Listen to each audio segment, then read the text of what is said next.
Welcome to the Unveiled Epic Echoes channel. Today, we're diving deep into an unexplored historical mystery. On a quiet ridge overlooking the wide and whispering plains of Montana, where the wind rolls like an invisible tide and the stars linger longer than anywhere else, there once stood an old federal listening station known as Meridian Point, a place forgotten by most maps, and remembered only by those who understood that silence often hides deeper truths than sound ever could. And it was here, beneath a sky brushed with the soft hues of fading twilight, that the last radio signal ever transmitted from the station sparked a mystery that would ripple through time like a quiet, endless echo. The station itself was built in the late 1930s, not long before war reshaped the world. And although the government claimed it was simply a weather monitoring outpost, those who worked behind its heavy steel doors knew it was far more than that. For its tall antenna towers were tuned not just to storms and atmospheric distortions, but to frequencies that had no earthly origin in the records of the era. For years, the operators at Meridian Point captured strange bursts of sound, patterns that behaved like language yet carried no translation, pulses that seemed to resonate with geological rhythms deep beneath the earth, and faint, almost melodic tones that drifted in during solar events as if carried on cosmic winds. Most of these recordings were dismissed, labeled anomalous static, then stored away in metal drawers that grew colder with time. But one man, a radio engineer named Thomas, could never shake the feeling that there was meaning woven into the noise, something ancient, something waiting.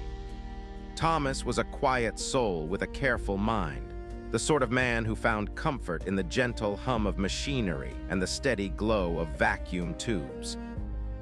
He had come to Meridian Point looking for purpose after the loss of his younger brother in a mining accident, hoping that the wide skis and open silence would soothe the ache carved into him by grief. Instead, he found a mystery that reached far beyond anything he'd ever known. One winter night in 1948, as frost crept across the station windows and the wind hissed against the towers, Thomas sat alone in the operations room, scanning the airwaves for routine transmissions when a soft, rhythmic tapping broke through the static.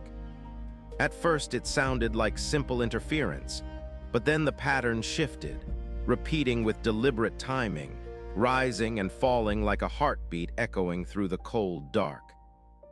Thomas leaned closer, turning the dials with precision, isolating the frequency until the tapping sharpened into a clear sequence, a sequence he recognized.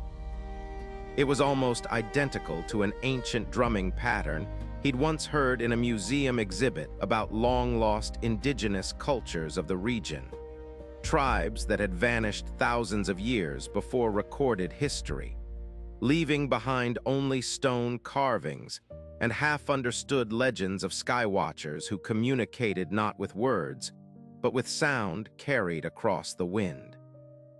His pulse quickened as he adjusted the tuning again, and suddenly the tapping dissolved into a low, resonant hum that swept through the speakers like a breath from the earth itself. The room vibrated softly, lights flickering, and Thomas felt an inexplicable warmth ripple through his chest, as though the sound were reaching for him, calling to something deep inside. Then, layered beneath the hum, came a voice. Not quite human, not quite mechanical, but something in between.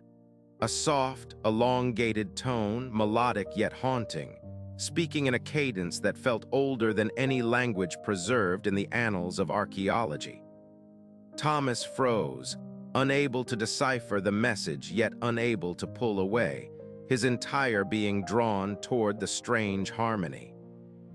He scribbled down the frequency, the time, the exact atmospheric readings, but before he could record anything more, the station power surged, the lights flared, and the transmission abruptly cut off.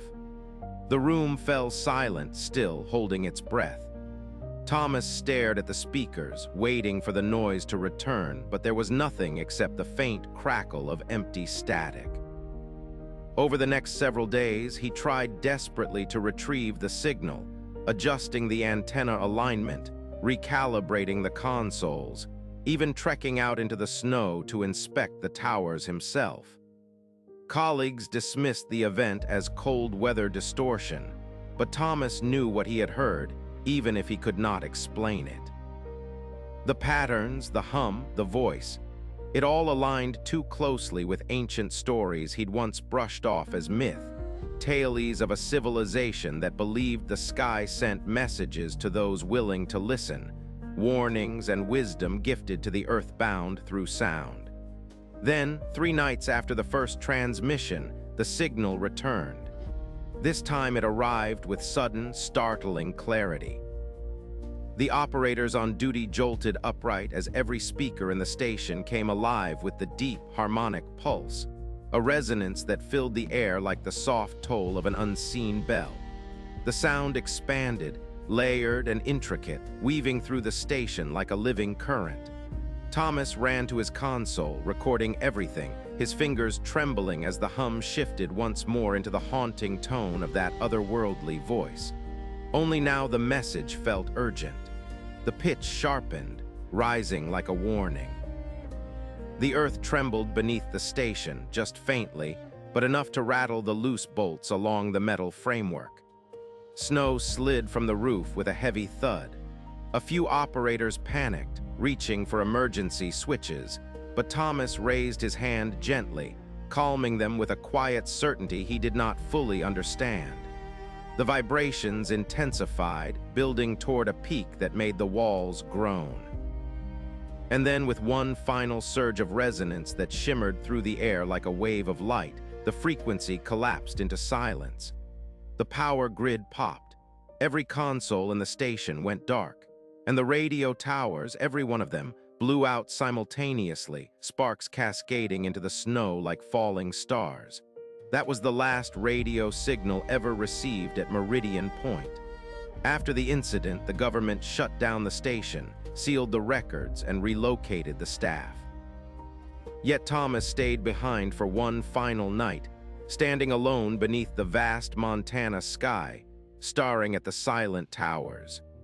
He felt, in the space left by the vanished hum, a profound sense of completion, as though he had been given a message meant not for machines or governments, but for the quiet human heart that still sought meaning in the mysteries of the world.